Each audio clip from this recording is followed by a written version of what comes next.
morning, everybody. It is Wednesday, February 17th, 2021, 10 a.m. in the morning. Wow, tax season has begun. Yeah, I hope everyone's staying warm out there because Ooh, I know it hit across the country, especially if any of our listeners in Texas. I know y'all got hit hard. Probably might be listening to this podcast a couple of days later because y'all are having rolling blackouts, unfortunately. Um, Hopefully, y'all's infrastructure gets better fixed.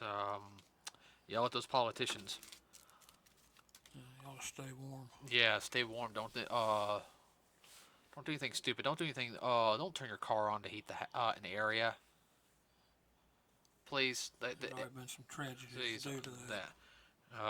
So, but with that said, everybody, now I talked about Saturday us doing Sword Art Online. Now instead of doing a big synopsis of the entire series, because We'll have to break that up. we're just gonna break it up between sections. So, and we're gonna start off with the first section of at the very beginning, the Ancrade section, which is about the first 13 episodes of the series, which I know some people call it the best part, the only good part of the series. I know there's a hate thing across the community that everyone hates Sword Art Online.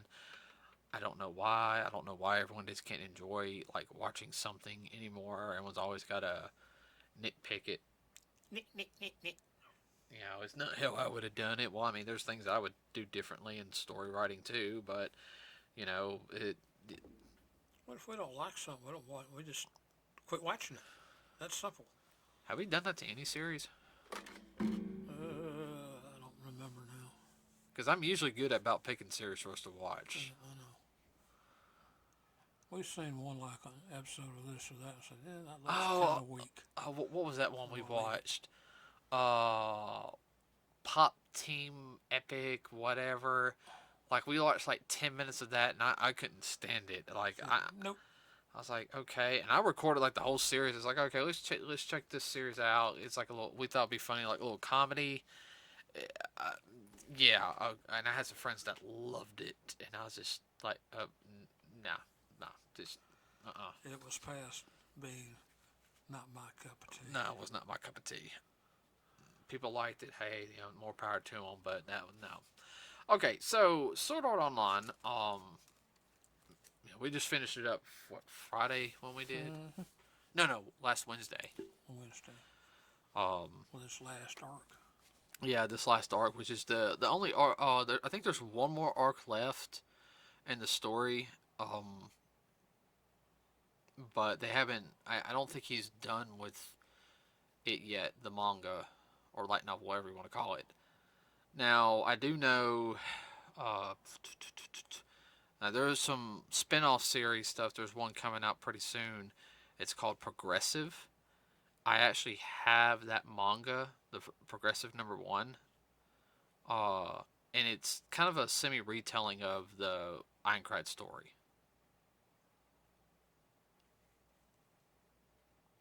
Okay, with different characters. No, same characters. It's a little more cleaned up in a sense. Oh, okay. You'll have to. I said I got it in my room. You'll have to read it one day. Okay, so getting on with Sword Art Online. Now, for everybody who didn't know, Sword Art Online is an anime based on a video game where you get trapped in, and if you die, you die. So there's a quick sum up of it. So basically, a bunch of people wait in line. I think they said it was like 10,000 at the beginning. Yeah. They all like pre-ordered, or some people like won special contest to get the game. And the special VR helmets, which is supposed to be a full dive immersion. I was waiting for a comment. Yeah, when you say full dive, that's exactly what it is. It's just like you're going from this reality to another reality. Basically, you close your eyes, you say link start, it's the activation words, and then signals go from the headset to your brain and back and forth, connecting to the server, the system, and basically it's like reality to you, but it's another form of reality. So it's almost like you're dreaming, but you're playing a game at the same time. Yeah, exactly. And it's a cool concept. It really is, and that's one thing we're also going to be talking about in this review about some of the concept stuff. I mean, they've been talking about that for years. And the technology is getting closer, I'm, but I know there was a group of other people in it that played the game before the 10,000, before the initial release start, and they're called beta testers. You guys don't know what a beta tester is? Beta testers are usually people who test the game for bugs or anything, or just get positive feedback. Sometimes a beta tester would be somebody, like especially nowadays, would stream a game like, "Hey guys, I got like the demo or this part of the game before anybody else out. I'm doing this and this," and they get a chance to It's almost like a teaser. yeah, they get to promote the game. I was actually when Resident Evil 7 came out, I was actually on the ambassador program. So like anytime a new update came up on the game on the demo, I would I had to play through it. That was part of the ambassador program. I did not do the ambassador program for the new one, but it's pretty much the way some of the characters are. Sorry, I wasn't trying to get off topic, but Well, you explain what beta testing is about. yeah.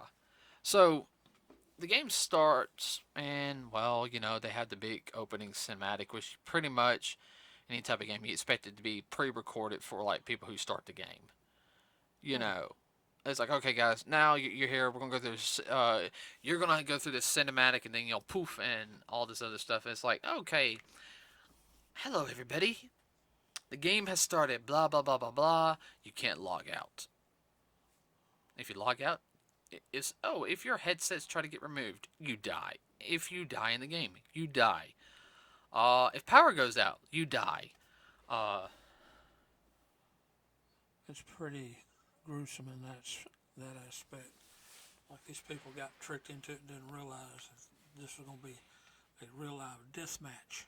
yeah, and that brings us the implication. Not only that is they couldn't stay in their avatars. They all looked like their character. I can't remember. They had to like pat themselves down with gloves so they can get the proper measurements. They had like a photo of them. They probably pulled it from the internet. So I mean, it won't be that hard to, as they say, deep fake um, their bodies. Yeah, pretty much. And we're back. Had a little hiccup with the batteries. So, like I was saying, deep fake. Pretty much them onto the game. So, yeah, I mean, especially at that first episode, there was a lot of panic amongst everybody. Well, once they found out that's what happened, uh, some of the people they didn't care. They just go around and kill everybody, and some other people said, "We don't need to be killing each other. We just need to." Unfortunately, some people commit suicide. Yeah, some of them committed suicide, and some of them, well, smart ones, we only fight NPCs, not each other. They fight NPC characters. Others try to live normal lives as best they could because they weren't much of fighters, so they're more of like the Explorers and adventurers. right. So you would have like your fighting groups. You have your people who would just scout ahead and try to, hey, we found the boss. Our job's done. That's our job is to find the boss and get intel. But if you accidentally die, like you fall out of a tree or something, and you die for real. Right.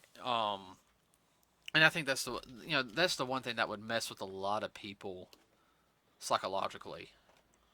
Like, man, I didn't realize I was signing up to go to war. I mean, I know how I would handle it, or I would try to level up and find the skill that works best for you. Yeah, One or two skills work best for you, and get those. Get some decent gear, level up, and go. You know, some people would rush. I would take my time because well, have to improve your skills and whatnot, because one little slip up and the boss beats you, you're gone for good. yeah, those bosses are big. Yeah, heavy duty. You can't go in it solo. No, one time, Yeah. one and done. Um. Now I have to say that I know it mostly focused on the main character Kirito and him and his little adventures. And of course, he meets everybody throughout the whole time. You know, all of his friends. You know, Well, he wasn't trying to join up with a group per se. well, he had that first group, and it turned out bad. Yeah. And it was not his fault. He blames No. himself, but he didn't want everyone to know that he was a beta tester, a beater, because you had that one spiky haired guy who was, it's your fault so and so's not here. You know he you know There's always a spiky haired guy someplace. that causes problems. Yeah. Uh Then there was the different fighting guilds and whatnot they were trying to dominate in the game. oh yeah, well you had that one guild, Laughing Coffin, who are actually killing people for fun. Yeah. Uh I mean, Yeah, I can kill them here, but I can't kill them out in the real world because I don't have the skills or whatever. or I can't get away with it. Yeah, I can get away with it here. Right.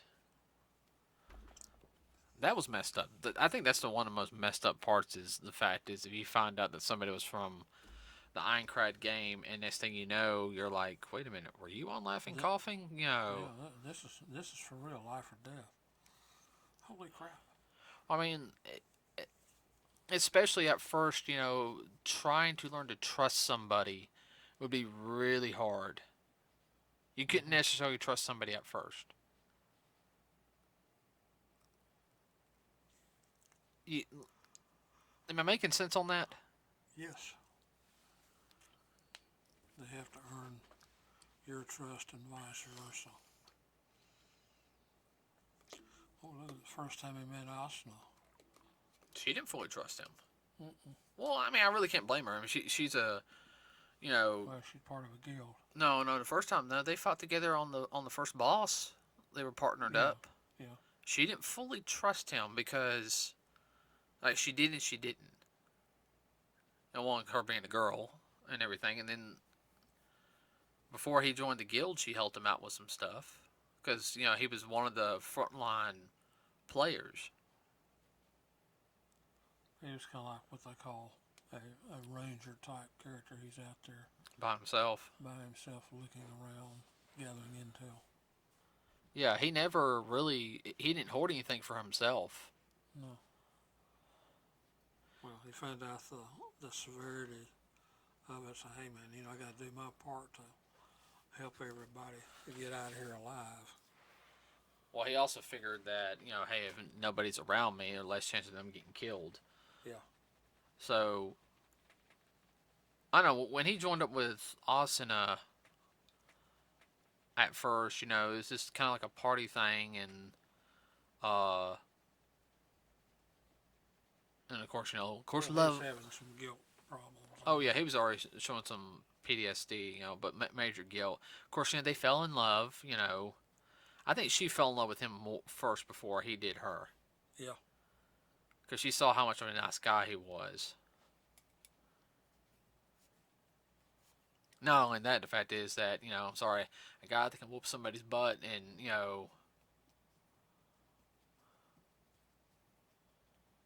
you're zoning out on me. Oh, I'm sorry. No, I was just thinking, how it was when they first met and whatnot. He was kind of, as most girls say, he was kind of clueless as to what was going on around him with her. Most guys are, Yeah, most guys are. and we ain't no exception. Hey, now, speak for yourself. What are you talking about? There's times me and you both look at each other. We don't know what mom's problem is. Well, No, no, seriously, guys, no joke. My mom's been mad at one time. We both had to look like what? what? Say what? She was mad at us, and we were actually doing yard work. We were actually cleaning up the backyard. What did y'all do today? We've been pulling out thorns out of the backyard. I don't know why she was mad at us. Well, something that happened, and I, we were just the targets. yeah. I think it happened to him about once or twice. You know, he was very clueless at some points, and it's like, oh, yeah.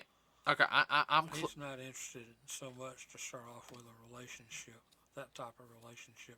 He's more interested in getting his butt out of there alive in one piece. I know, but Dad, I'm dense, but I'm not that dense. Oh, I know. Oh, it was interesting also when they added Yui into it, Oh yeah. and then you found out she's an AI. Oh yeah, yeah. I mean, she, AI, and she pretty much got attached to them because she saw them fighting and talking and having like a normal life. She pretty much adopted them. Yeah. She calls him mommy and daddy. Yeah. uh. Oh. Which that's interesting within itself. Both of them are high schoolers. Yeah, she's like a year. She's a year older than him. Yeah, she's a cougar. She's a year older than him. You really don't need to be talking about that since. Oh, I'm sorry. Uh, Everyone making a joke right now. My girlfriend's actually 4 years older than me. No joke. No, around 3.5, 4. oh, okay. I ain't gonna say her age on here. God, she'd kill me. I'll reach through the mic and pop you on the top of the head. Yeah, I know. Reached through my phone. Yeah. Pull a Samara from the ring. Yeah. Ooh, that's actually bad. Since she's actually half Japanese too. Yeah. Oh, she's gonna kill me. I hope she don't listen to this podcast. Really. Well, that whole thing there, that was interesting. The way she adopted them and whatnot. They kind of saw each other in a different light when she came around. Oh yeah. She's a very interesting character within herself. She's not your typical NPC AI type. Well, she was a her original thing was she was a basically a counselor program for people to because of how realistic the game was to help deal with like certain things like you saw somebody die. She was there to console them. No, no, they're alive. That was her original purpose, but she got locked away when Heathcliff, Yeah. uh, did what he did. Yeah.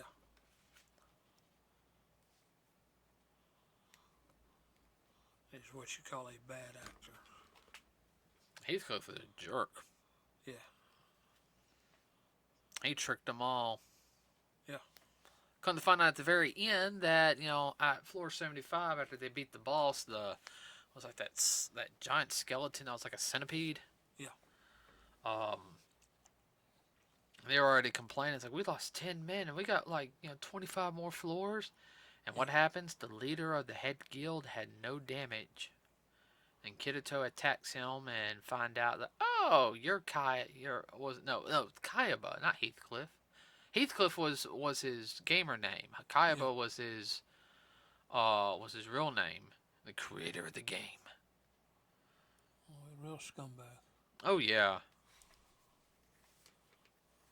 Of course he gets it at the end too. Of course, he dies after they all think, Ozuna dies, but I think he glitched the program where she wouldn't die. Here's the whole thing: is the more I look at that scene, Kirito should have died. I don't think it was Kirito. I think it was the cardinal system, the of Ancrade was kind of like, hey, you're messing up the game. I don't care if you're the creator. You need to go. Yeah. Because remember, his Kirito's eyes after Ozuna supposedly disappeared and died when he was going to kill Kayaba. Remember, his eyes turned yellow.